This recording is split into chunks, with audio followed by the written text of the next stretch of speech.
Good afternoon. Welcome to another edition of Power and Strategy Radio.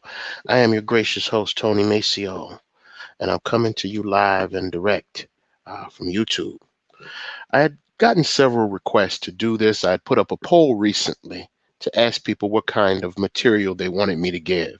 Now, the choice that actually won was back taxes, but I had one of my chat members or someone in my chat request about how to expunge a record. So I thought I was going to, well, I think I'm going to do this little short video to explain how. I don't know how long it's going to be. I think it's going to be as long as necessary or as long as needed or as long as necessary to be effective and practical. So the first thing I want to do, I want to go over, what is a motion to expunge the record? Well, I don't take for granted. I don't take anything for granted because I don't think that people actually or people should naturally know or understand, how to clear a record. Esau Lee is here. Good afternoon, Devin. How to clear up a felony expungement from a record. First of all, I mean, it's self-explanatory. Maybe you just made a mistake. In life things happen. Not everybody is a diabolical criminal mastermind, and you just simply was, you were in the wrong place at the wrong time, or you just got caught up and you were, doing some shit you didn't have no business doing, and you caught a case from it.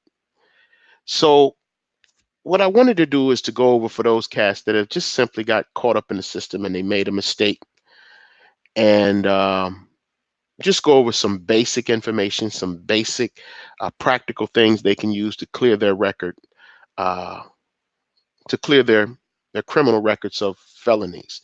So first of all, what you need to know is that when you're getting ready to expunge a record, okay, Miss Nicole is in the house. Hello, Miss Nicole. All right, a felony on your record is certain felonies that cannot be expunged on a criminal record. Now, what felonies cannot be expunged on a criminal record? So let's get started. The first felony, they're not going to let you expunge a rape. You can't expunge a rape, right? That's self-explanatory. You will never be able to expunge a sex crime from your record. The reason why is that if you commit a sex crime, you will have to register as a sex offender. That's why those crimes are, you cannot void those from the docket. You cannot void those from your criminal record. Those can, okay? So sex crimes can never be expunged from your record. So now the next thing becomes violent felonies, such as domestic violence cases. Domestic violence cases or felonious assaults, those criminal convictions, those felony convictions also cannot be expunged from your record. The reason is because domestic violence in many states, in Ohio, as well as in Michigan and many other states across the union, it is what is called a and oh God, the words I'm having a I'm having the buckwheat. I'm having a buckwheat. I'm having an enhanceable offense. That's what it is. A a violent felony or a violent misdemeanor is what's called an enhanceable offense. That means if you do it more than once, the first one may be a misdemeanor, but the next one that you do after that, from a misdemeanor to a felony. So the next violation is a felony and not a misdemeanor, even though it may be the same charge. For instance, you get into it with your girlfriend one night, when you come home from the club, you guys get into it, and maybe there are no blows exchanged, but the neighbors hear the noise and they alert the police. The police come out and you catch a domestic violence charge. Okay. And so what happens is you go to court, you make the mistake of going to court and pleading to that. And the reason I say it's a mistake because I know how most females are. They don't want to press charges on these Negroes. It's just a misunderstanding. So what happens is he goes to court, he pleads to it, and he agrees to take anger management classes. While he doesn't get locked up, or he doesn't have any county time, or he isn't incarcerated in the county jail, what happens is that becomes a part of his record. Even though he didn't go to jail, that offense goes down on his record as a domestic violence. Even if they had to downgrade it to maybe a third or fourth degree misdemeanor, which is a low misdemeanor, it's still an enhanceable offense. So if he goes and he takes the anger management classes and he pays the fines and restitutions, and the case is closed, but it's still there on the docket.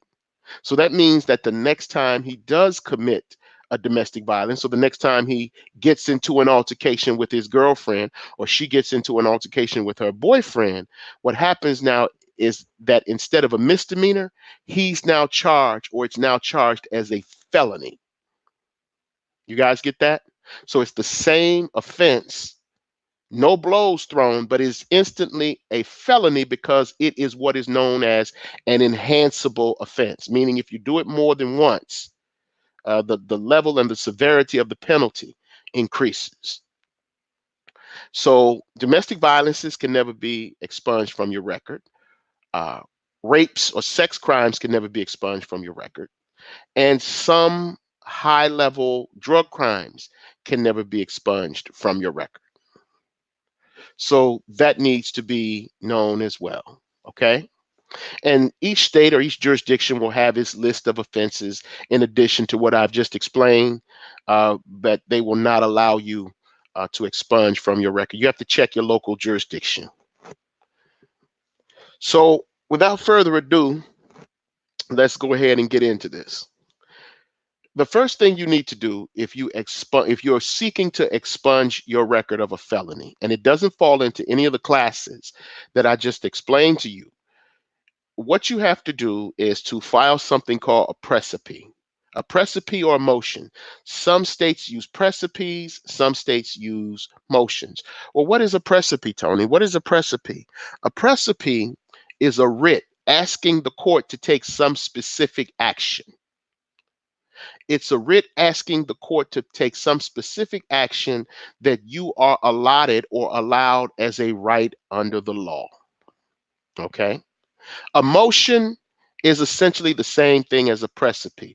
Precipices and motions, these mechanisms are how attorneys and pro se litigants without attorneys, or parties without attorneys, this is the way you get in to see the judge. A motion or precipice is simply a way for you to get in and see a judge. All right. So after you file the precipice, you will also need a certified copy of your record to attach to the motion or the precipice for the judge to review. The judge will look at the offense. He'll also look at your criminal record, and then he will have a lien a separate lien run against you at that time. Lien stands for Law Enforcement Information Network. So in other words, they run another rap sheet on you to determine if what they received from you, the certified copy that they received or that you filed with your motion or precipice, they run the lien to determine whether or not what you submitted to them is accurate. So if it is accurate and if they don't see any other offenses, what will happen is the judge will set that motion that you file, he'll set it for a hearing, an evidentiary hearing. At that time, you'll have to go in front of the judge, and you pretty much just go in there and tell the judge, look, judge, this was a dumb thing I did a long time ago. I simply made a mistake. I've been a law-abiding citizen. I've been walking a chalk line ever since then. I have gainful employment, or I'm getting or seeking a college degree. I've stayed out of trouble. And as long as what you tell him matches up to what he sees on his independent lien and what he sees when he looks at your precipice and your certified copy of your criminal record, the judge will usually grant and expunge that charge. He'll issue an order to expunge that criminal violation from your record. He'll enter an order and expunge that criminal violation from your record. But it does not stop there. And here's where most people screw up in the process. They assume that after the judge issues the order to expunge the charge from their record or from the court's records or from public view, what they will do is they will forget that they left. A lot of times when you're arrested, just to go over here briefly, when you're arrested and you're detained, the one thing they do is they fingerprint you, the county sheriff, the county jail, they fingerprint you and they take your mug shot. That's a part of the permanent record. So even though the charge has been expunged, or even though there's an order to seal the records, to remove the charge from public record, from the court records, and to seal your file, people will leave their fingerprints and their mugshots in the sheriff's department. So the second part of getting your record expunged is to go over to the sheriff's department where you were incarcerated, where you were arrested, and ask for the return of your fingerprints and your mug shots. That is the only way to come completely out of the system. That is the only way to have your file completely sealed. You must ask for the return of your fingerprints and your mugshot. If your fingerprints and your mugshot are still on file with your local county sheriff's office, but the charge has been abstracted or removed from the court records, your employer or your potential employer or anyone that does a background check on you can simply go to the sheriff's office and they'll find out what you were arrested for, what the charge was for, and usually that's going to disqualify you for employment. So unless you ask for the return of those fingerprints, unless you ask for the return of the mugshot, it's a no-go. Anti-gravity asks, isn't the fingerprint and mugshot in the system electronically? Yes, it's in the system electronically, but it can be removed from the system electronically. That is part and parcel of having your public record sealed. So the sheriff's department can either delete the file, and they also give you a paper copy of your fingerprints and your mugshot to take with you as soon as they receive the order to expunge the felony or the criminal violation from your record. It doesn't necessarily have to be a felony. So now the next thing is, well, what about traffic offenses? Yeah, you can usually expunge traffic offenses, but the thing you have to remember with expunging a felony record or expunging your criminal record is that many jurisdictions only require or only allow one mistake. They only allow one mistake. So that means that if you, let's say you commit a possession, a low-level possession crime, a possession of, let's say, marijuana. It's a felony possession of marijuana, and then you have, in addition to that, a misdemeanor for, oh, let's say, a traffic misdemeanor.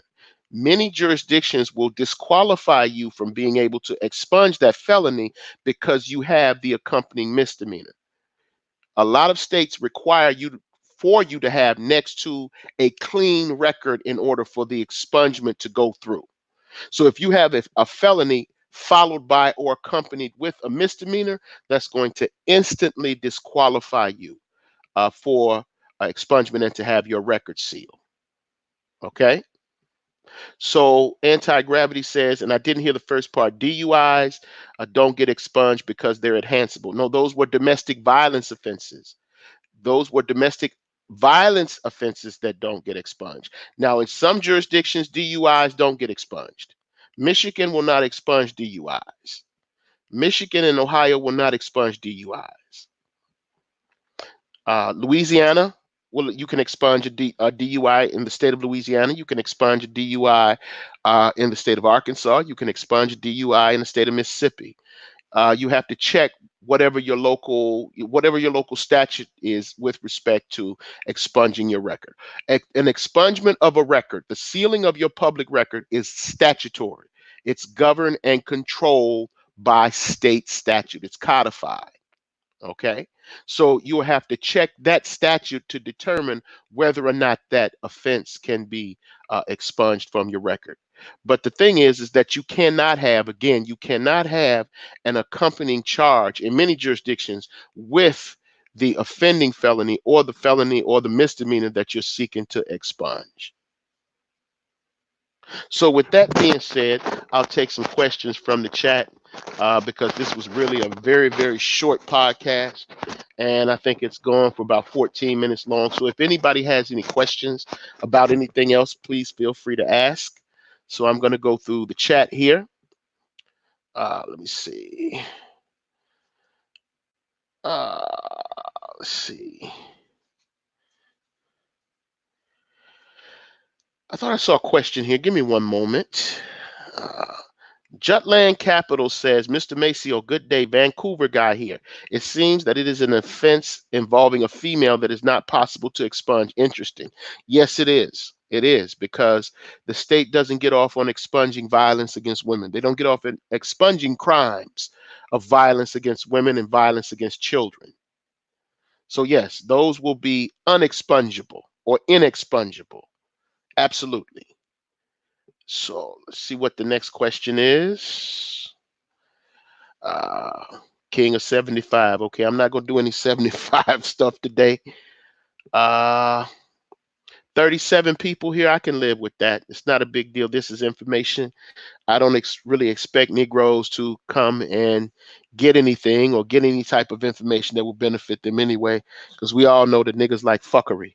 So if I was talking about something else, my chat, I would at least have 50 people, but it doesn't cause me any blues because that's how it is. You can't say I didn't tell you.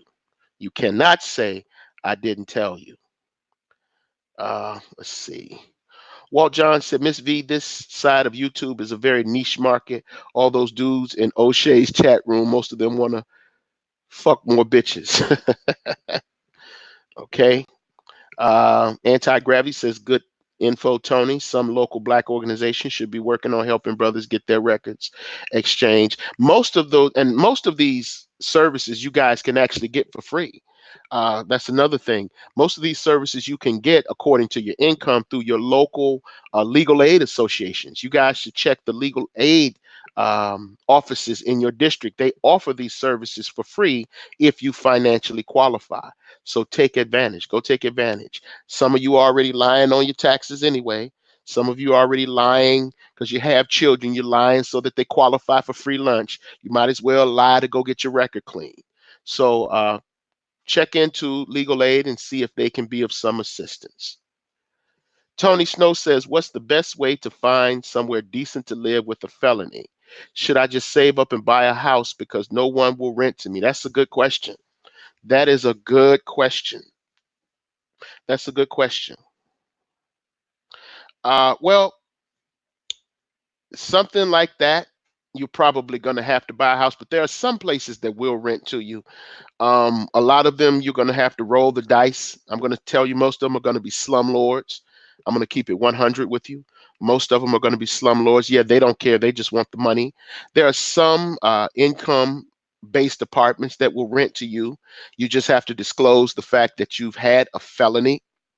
And depending on how long ago the conviction was obtained, or how long ago it was, and depending on how long it's been, they will still go ahead and rent to you. But that will vary from landlord to landlord. Okay, I know that shouldn't be funny, but oh my God, Mr. Maceo is always giving great game for free.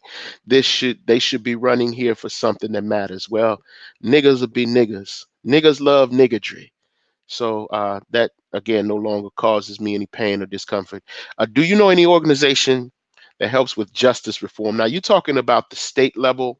You're going to be talking about lobbying. You're going to be talking about super PACs and lobbying groups and special interests. Um, I know that a lot of the innocence projects in the states, these are people that work with wrongly convicted defendants.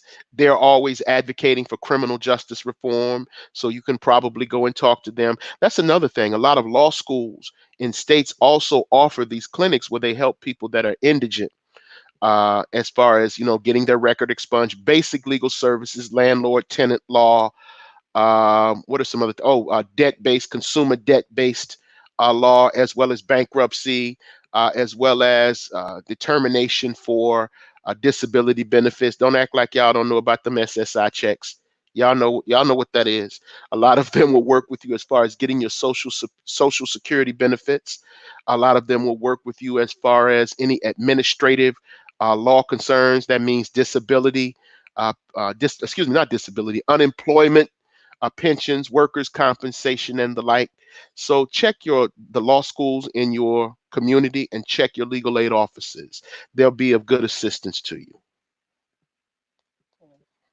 Isa Ali asks, he says, what is the difference between a pardon and expungement?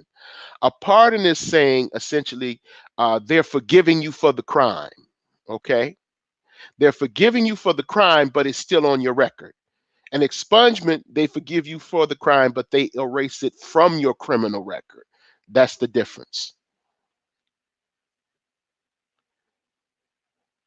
Okay. Let's see. Anti-gravity says, Isa Ali, yep. A pardon is from the governor of your state. And if it's federal, it's from the president. That's absolutely correct.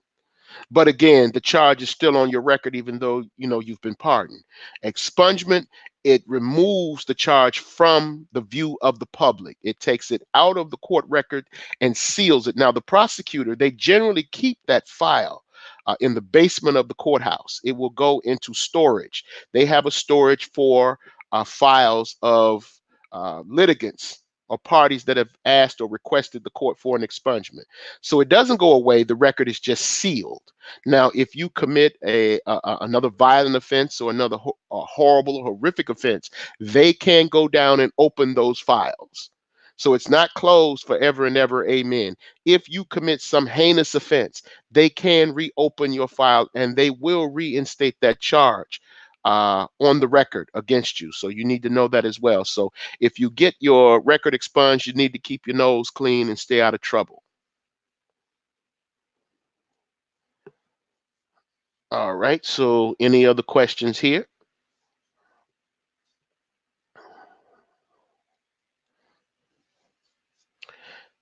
Uh, let's see. Tony Snow says, again, ain't no way to keep a pistol in your crib with a felony.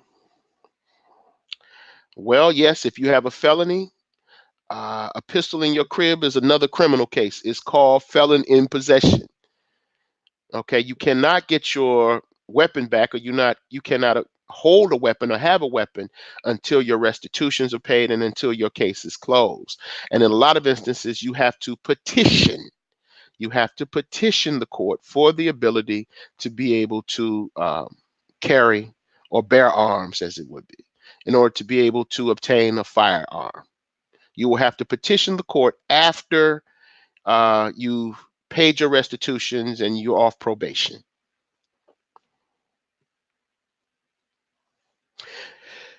View from the Man Cave asks, at what point should you tell a potential partner you have a felony, as it can affect your livelihood? You tell them immediately. That's something you tell them up front. That's not something you spring on them after y'all decide to move in together and you're living off of one income or two incomes. That's something that they need to know immediately, because as you well know, it can affect your livelihood. So that's not something you keep from your significant other. Okay. Walt. Walt Joe 100. I think that's how you say his name. Walt Joe 100 says his record is clean, but some of the past videos give a lot of good info. Thank you, Walt. But you could be accused of a crime just like that. Anybody can be accused of a crime. Let me let you guys know a little something. Anybody can make a charge. It is relatively easy for somebody to go file a criminal complaint against you. It's relatively easy. And once they initiate that process, the investigators usually come in to see if they can establish elements of each evidence on each element of that particular crime before they go ahead and push for an arraignment or file that case for arraignment. But once you are in the system, once they file that criminal complaint and once it's set for arraignment, you have to go through the normal process before you're able to get out. Now, there are some methods that you can use to speed up judgment or to speed up the process and to, get the matter over with. One of them is called an expedited verdict or a motion to dismiss. A motion for an expedited verdict or a motion to dismiss, what you're doing is you're asking the court to kick this case because, one, they can't satisfy all of the elements under the charge, or there's something else that is deficient about the case to where they cannot prosecute you legally under the law. Okay, so that's just a little uh, FYI for you guys.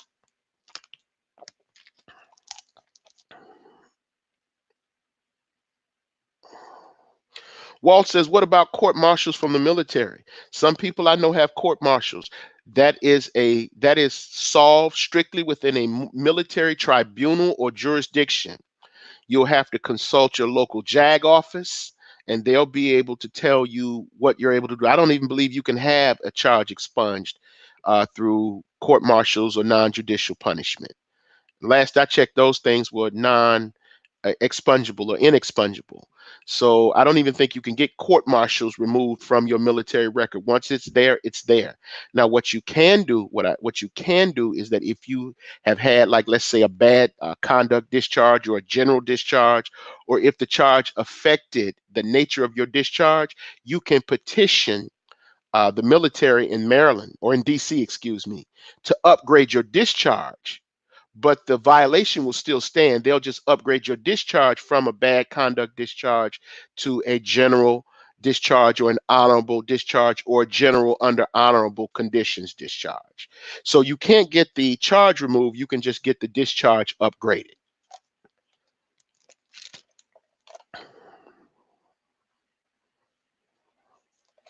Maurice Solomon says you don't have to petition if it's in your home. That is protected under the Second Amendment. Also, murder of any degree cannot be expunged. That is correct. It can only be exonerated. Murder is an unexpungible or inexpungible defense.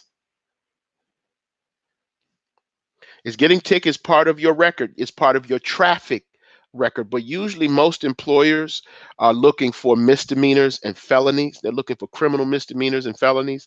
Most applications, they tell you to exclude traffic offenses. But yes, it is part of your record. It is part of your record with the court. Okay, let's see. Military arrests and convictions show up on FBI criminal history searches. Exactly. Exactly. Again, the only thing you can do with those is get the discharge. If you've been discharged because of those convictions or arrests, the only thing you can do is get the discharges upgraded. That's about it. You cannot get them removed from your record.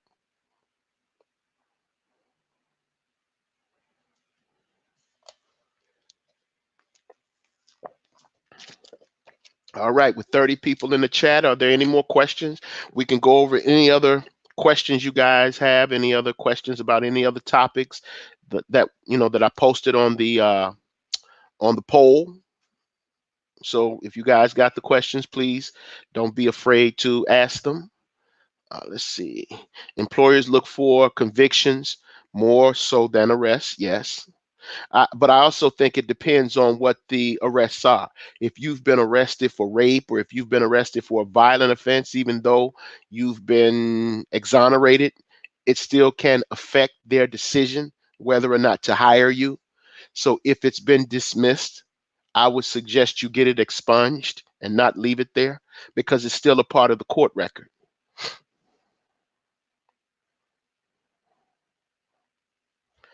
Walt says, have you seen the military?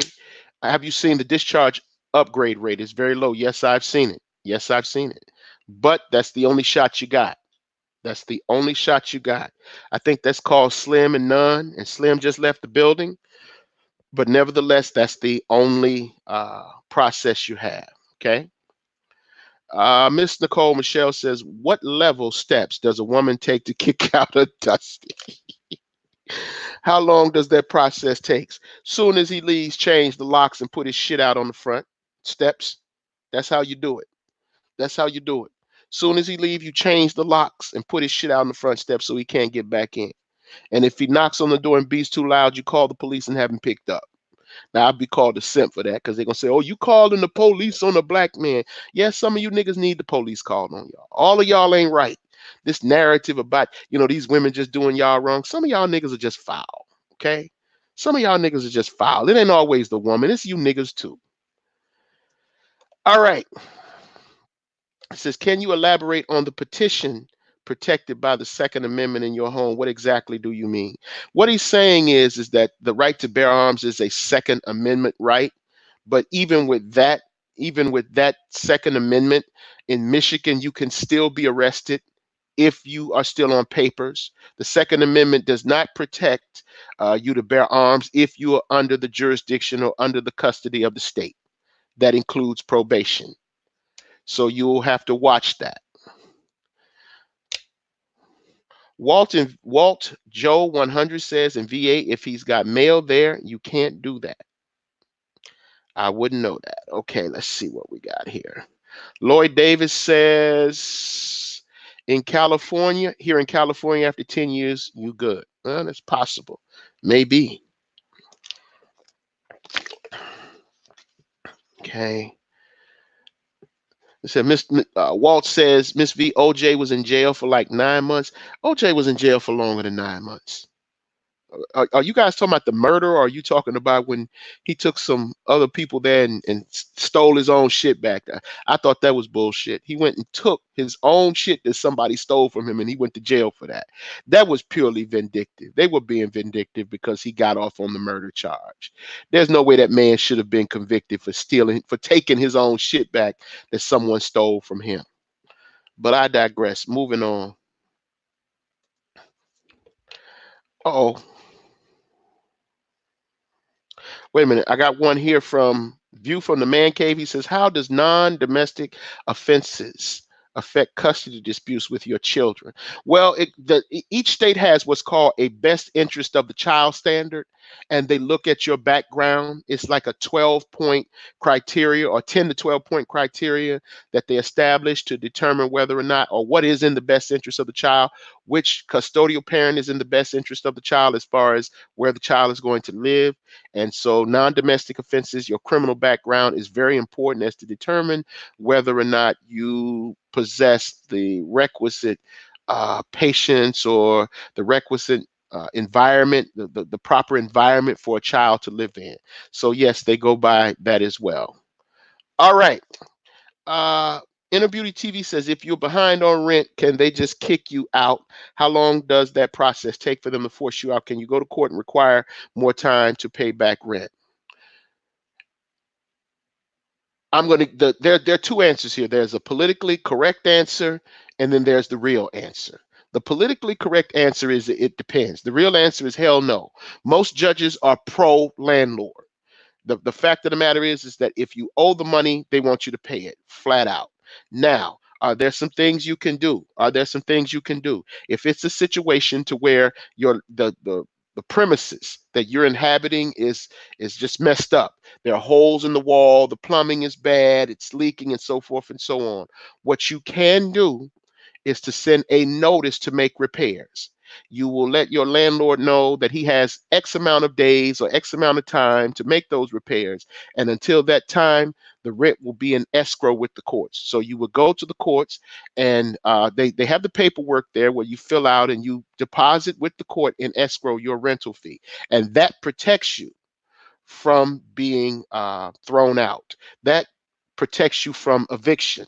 Now, if a landlord changes the locks after you put the money in escrow and after you served him with a notice for repairs or a notice to make repairs, and he fails to make those repairs and he puts you out, now you have an action for something called constructive and retaliatory eviction.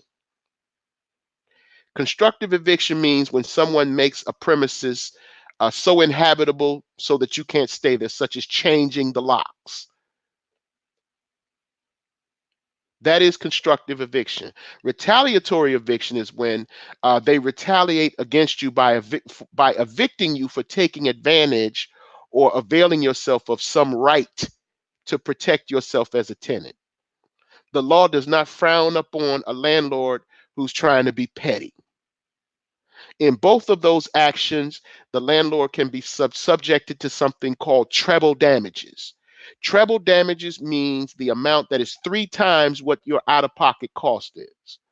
So let's say if you had to move to a hotel, you had to go stay in a hotel for the time that you've been locked out of this apartment. If you are able to win a judgment for retaliatory eviction or constructive eviction, what will happen is let's say you were out of pocket, let's say $400.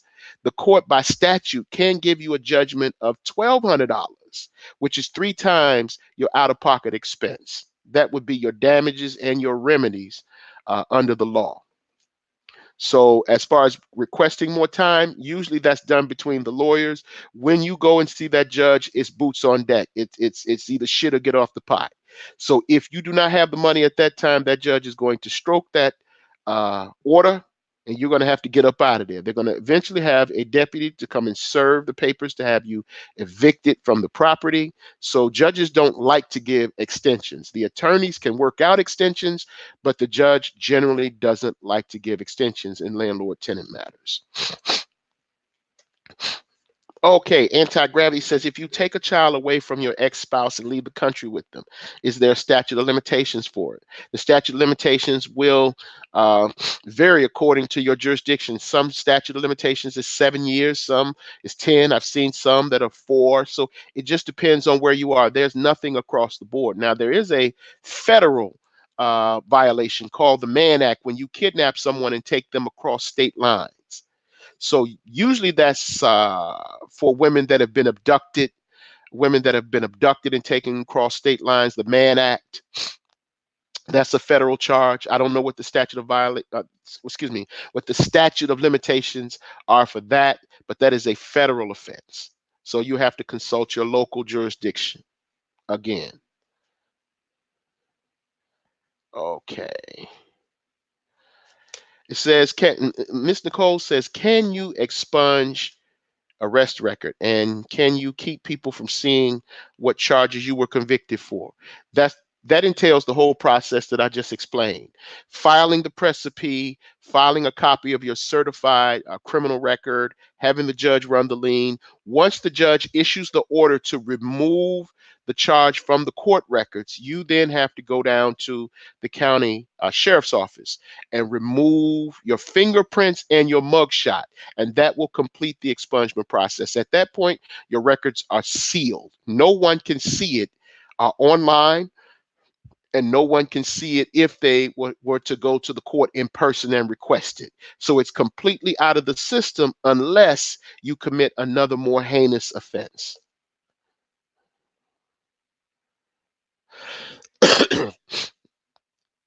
Miss V says, I dealt with this problem. I guess she means the premises was untenable. She says, my apartment was falling apart, but I didn't know how to follow the procedure, so I did get evicted. The judge did express to the landlord to give me more time.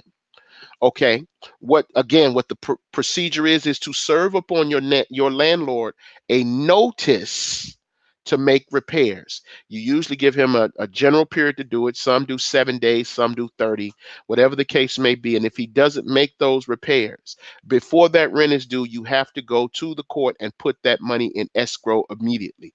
Do not mess around with that, because if you make a mistake in any one of those steps, if you screw up any one of those steps, you're just going to wind up in the streets. Walt says, my landlord tried to hold my rent until after the 7th, then say I was late and I needed to pay a 10% late charge. How do you prevent that? Well, what does it say in the contract? Whatever's in that contract, that governs the relationship between the parties. So if the contract says that your rent is due on the 1st, but you have until the 5th to pay it, that's what it is. The contract is enforced as written. The contract is enforced as written. You can also go forward to ask for a temporary restraining order, or you can ask for injunctive relief, but you have to show what's called an irreparable harm. An irreparable harm is harm that cannot be addressed with money. That's what an irreparable harm is. Harm that cannot be addressed with money. So yes, there is some things to do, but you got to move. So if it's one of these situations where he's trying to do that type of thing, You can file an action and file injunctive relief, but realistically, you're going to be left to whatever's in the contract. The contract is king. He's stuck with the contract. An ambiguous term in a contract is construed against the drawer, not the signer. So again, consult the contract. My mod just walked in the room, Naima Buckner. Shout out to Naima Buckner. Let's see. He says, no, I paid it on the first, but they held it. He can't hold, if he's accepted the rent, Walt, the game is over. Once your landlord accepts the rent, it's game over. He can't hold the rent until the 7th. He can't get the rent in his hand on the 1st and say, I'm holding it to the 7th and you're late. That's not acceptable. Once he accepts that rent, it's game over. He has no cause of action against you for late fees or penalties or anything like that. It's a wrap.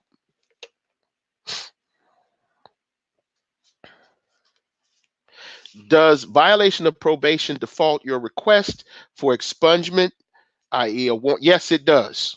Yes, it does. Or yes, it can, depending on the disposition of the charge. Because if it's a violation of probation and it's dismissed or excused, you're still in the house as far as an expungement is concerned. Walt said, I gave a cashier check on the 1st, but he didn't cash it until they said, that's not your problem. If payment was tendered on the 1st, payment was tendered on the 1st. You complied with the requirements and agreements or the terms of the contract. It's a wrap. If he accepts a cashier's check, a personal check, a credit card, an IOU, a nigga don't let me catch your ass in the street. Whatever he accepts as tender for that rent, if he accepts it as payment in full, the game is over. When he cashes it is not your concern.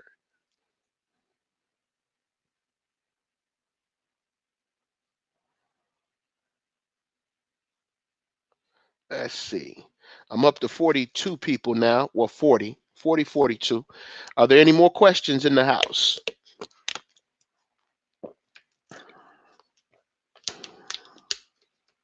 Frank, we still have to get together for a podcast, brother. We still have to do a podcast. I want to do a podcast with you on my other channel with respect to marriage. I want to get your perspective of being a married man, but I don't want to put that on the channel, on this channel, because this channel is kind of mad niggerish. So I want to put it over on Genosha TV where I'm putting some of my more adult content. So I'll be hitting you up here soon, probably after the holidays, because I'm going to go home for the season. But as soon as I get back, we're going to hook that up and get that going.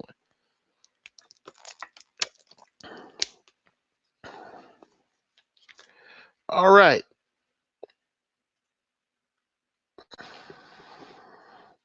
Let's see. What do we have here? My mod has just posted my links to my Patreon, Way of Strategy, 44@gmail.com, or power. That's my PayPal, but my PayPal link is already in there. It's tonymaceo71 at PayPal me, or Power of Strategies on Patreon, or on Cash App, $ Tony Maceo. Like the video, support if you're so inclined.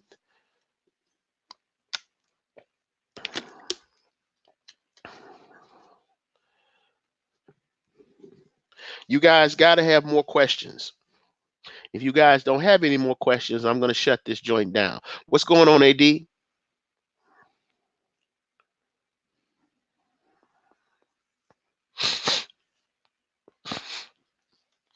It's only so long I can freestyle off the top of my head, so y'all going to have to say something. Okay, Ms. V says, how can you get convicted of a sexual type felony but not have to register as a sex offender? You can't. The only way that you will not have to register as a sex offender is if you get acquitted. If you are convicted of a felony sex offense, you will have to register. And if you move, you will have to notify the county or the jurisdiction where you caught the charge of your new address, and you will have to notify your new jurisdiction of your felony status. Failure to do that constitutes a first-degree felony in many jurisdictions. So you have to be very careful with that if you fall under those circumstances. All right. Let's see. As a rent office, you have to pay the secretary behind the desk. Okay. I'm not dealing with that. Okay. Yep. We are. Niggas run from the court. You know how it is. Niggas run from the court until they can't run anymore. You know, they'll get those child support notices and leave them on the table, won't do anything about it. And then when they get caught, they'll say, I didn't get served. I know how you do it. I've seen a lot of you do it. A lot of you have come to me after you've done it, so I know that you do it. So a lot of us run from, we have a fear of the system. And the fear of the system is our greatest enemy. It's our worst enemy. And that's how we wind up getting twisted up because we're afraid of the system. But you can't beat a system that you don't understand. You cannot conquer a system that you don't understand. You can't bend the rules if you don't know the rules. Okay?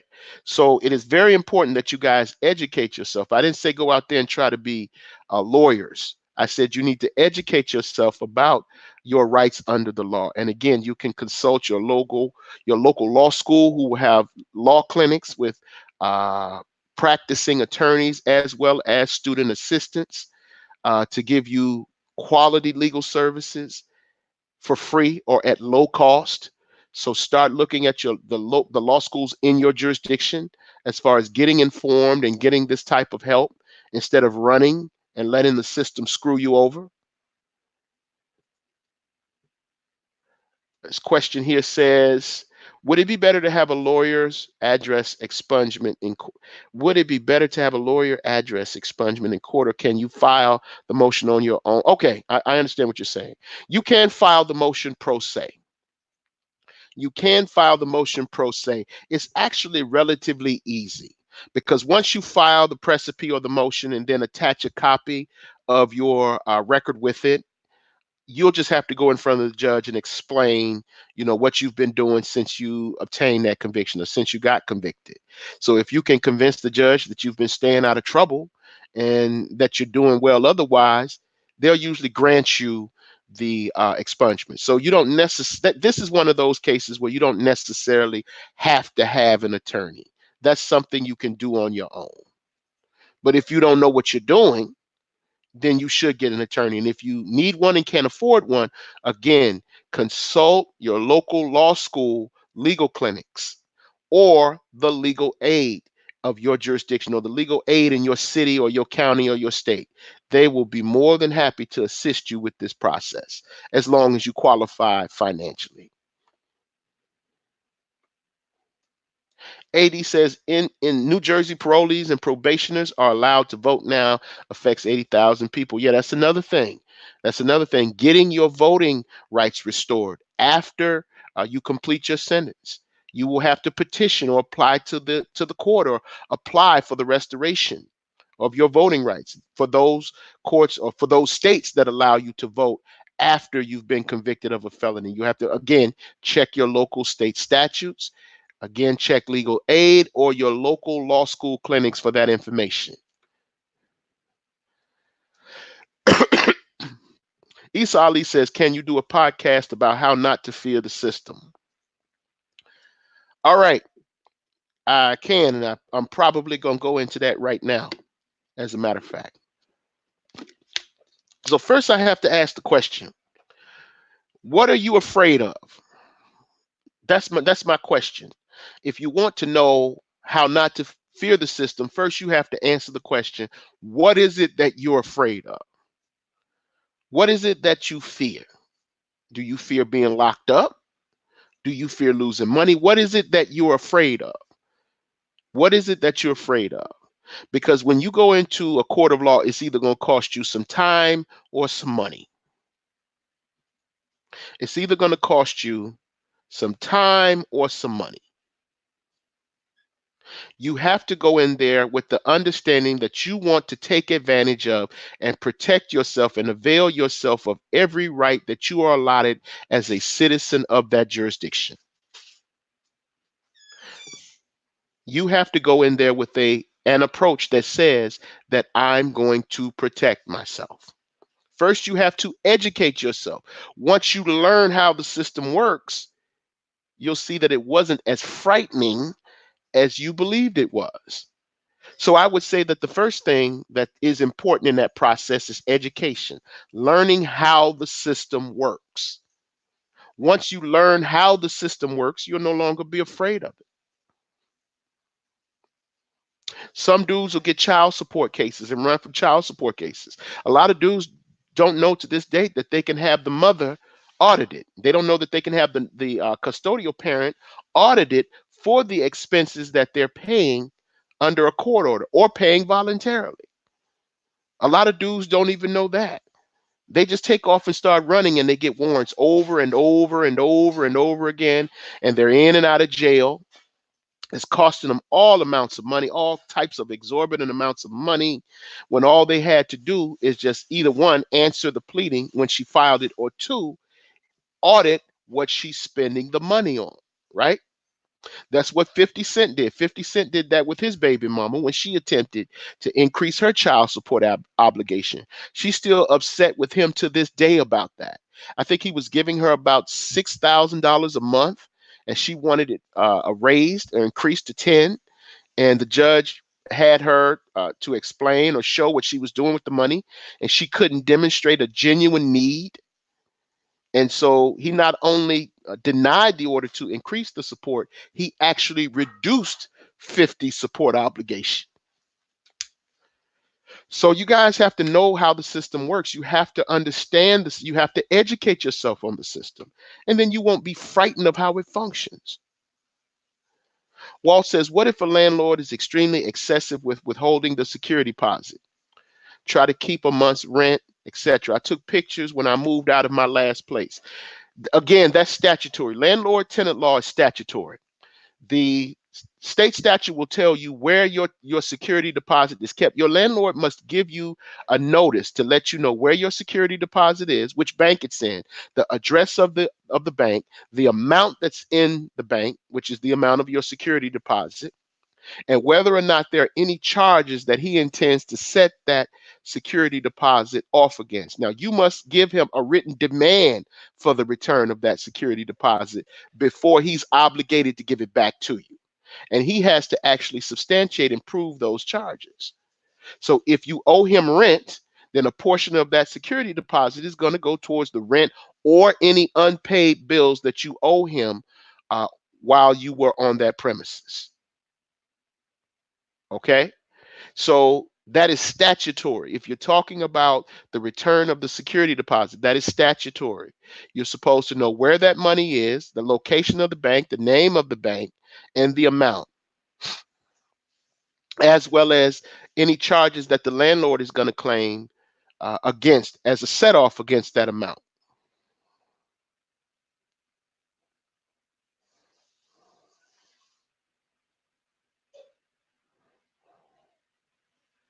All right. Let's see. All right.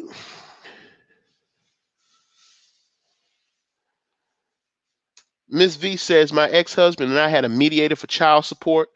We had come to an agreement beforehand, so we never saw the judge. The person who was the mediator is called the referee. The referee is like, he's the judge at that level. The mediator is considered the referee. His recommendations are taken as law unless you object to those recommendations. You have a specific period to object, excuse me. You have a specific period to file objections to those recommendations, and you have to state the reason for that rejection. Other than that, his recommendation will stand.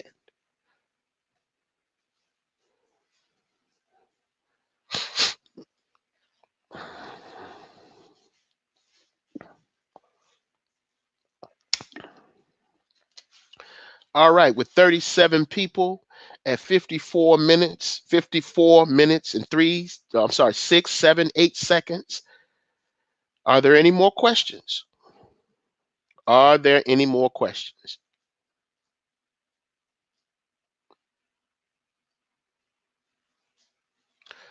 Going once.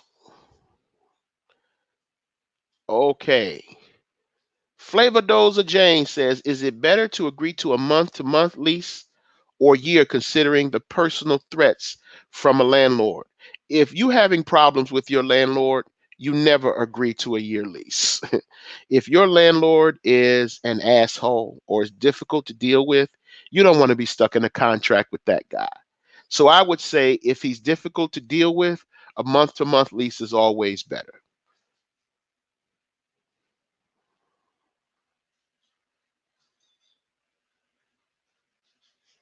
Walt says, how does daycare come into play with child support? The cost of daycare comes into play with child support. So if the mother has to pay for child support, excuse me, has to pay for daycare, that is also calculated into the child support obligation. Yep, exactly. They can ask for an increase because now that is another or an additional expense. So if she has to pay for child care, that will be calculated in the support obligation.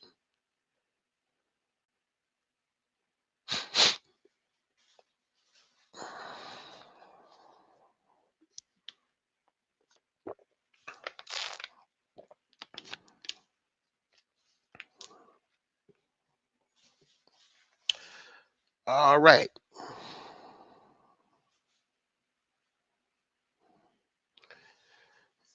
We are standing at 55 minutes or 56 minutes.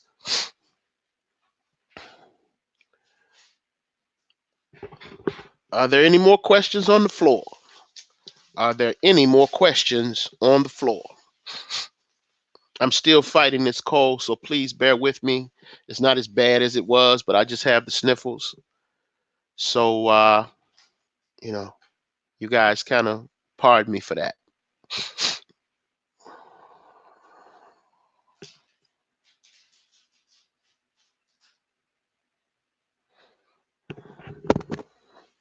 All right. Well, it looks like that's about it.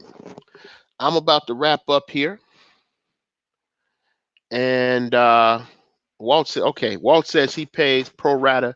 You'll have to see the court concerning that. What about after school stuff?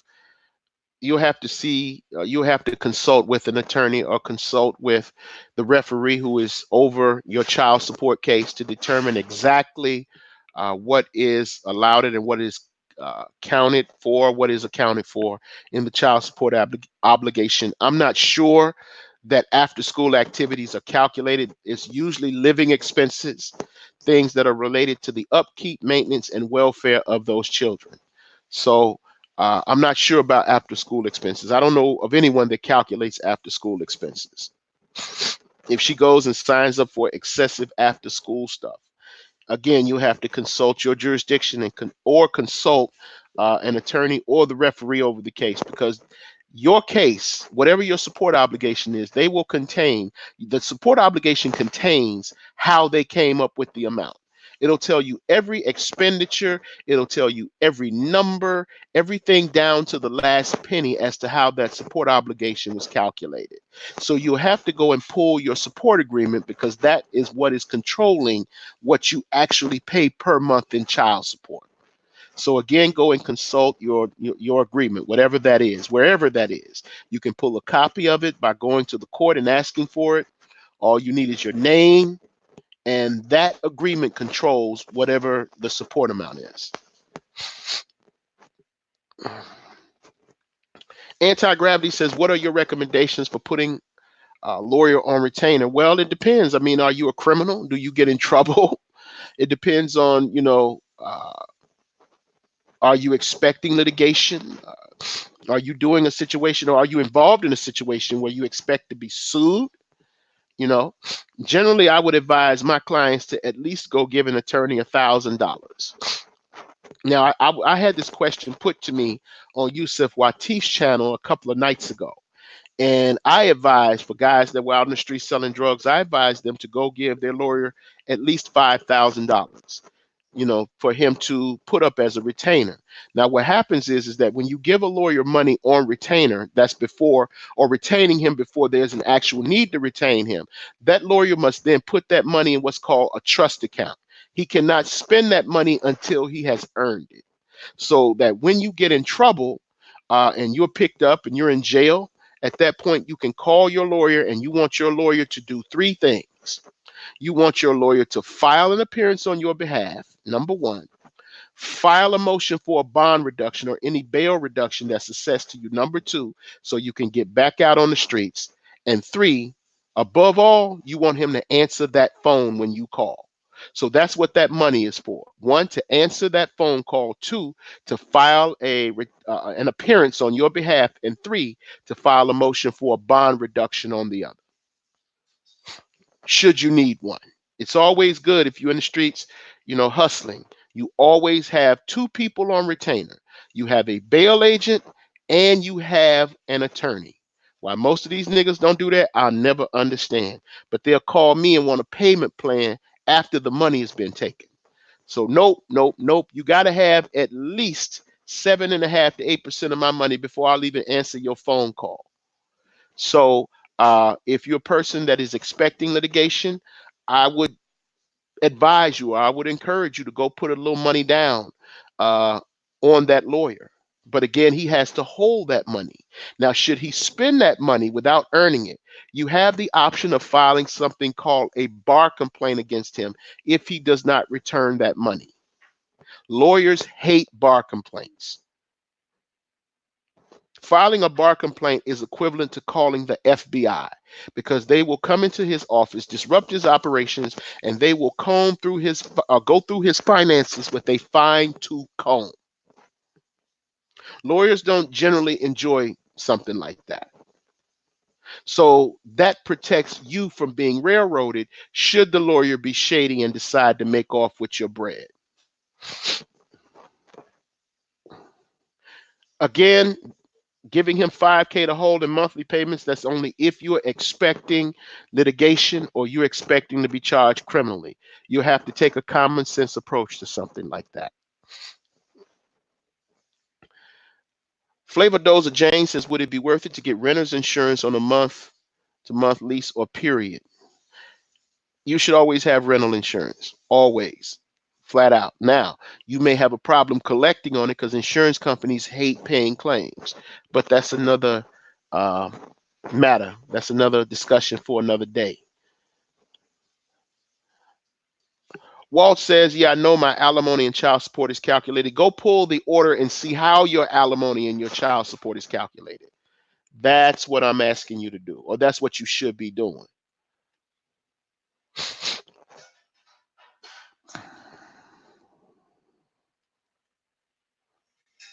Yeah, you told me that, Walt. You said your support uh, 3,000 a month. Are you the same guy that married the stripper, Walt? Are you the same guy that married the stripper? Was that you that married the stripper with the kids? I mean, I'm not trying to put you on Front Street. I'm just asking.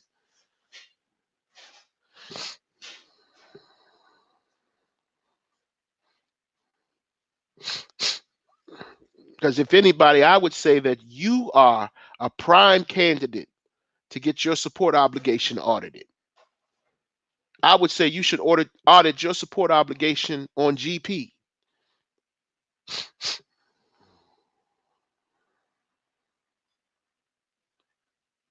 He says, my alimony is 28% of higher earners pay minus 58% of lower earners pay. Okay. Does that include, oh, he said no stripper. Okay. She wasn't a stripper. Okay. That also includes not just that calculation, it also takes into consideration any fee, any other costs or expenses associated with the health, welfare, care, and maintenance of your children. So again, look at your order. Your order will also tell you what to do in the event that your ex-wife violates the terms of the support obligation. It gives you a means to have the order either rescinded or adjusted. You also have the power to do that as well.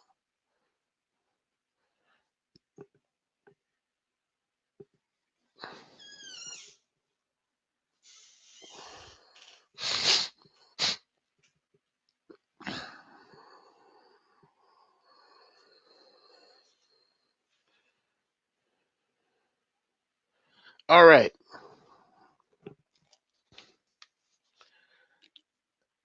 1 hour and 4 minutes and 23 seconds after the hour.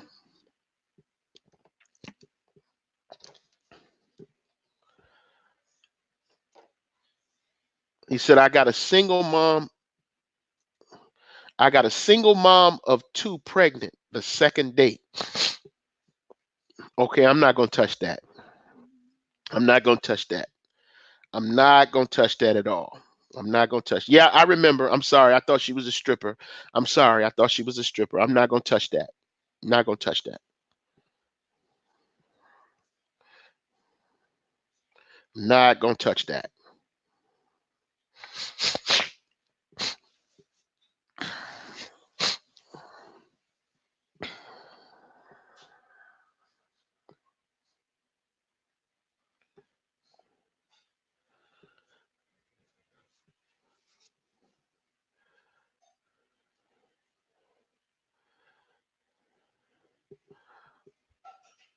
All right. So if there's nothing else, I'm going to go ahead and wrap up here. My job is done here. If there's nothing else, ladies and gentlemen, this has been another edition of Power and Strategy TV. Thank you for your support. Thank you for your presence. I am your gracious host and servant, Tony Maceo.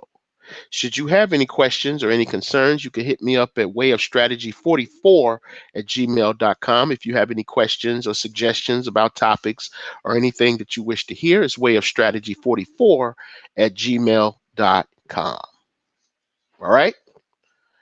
Until next time, ladies and gentlemen, I will holla.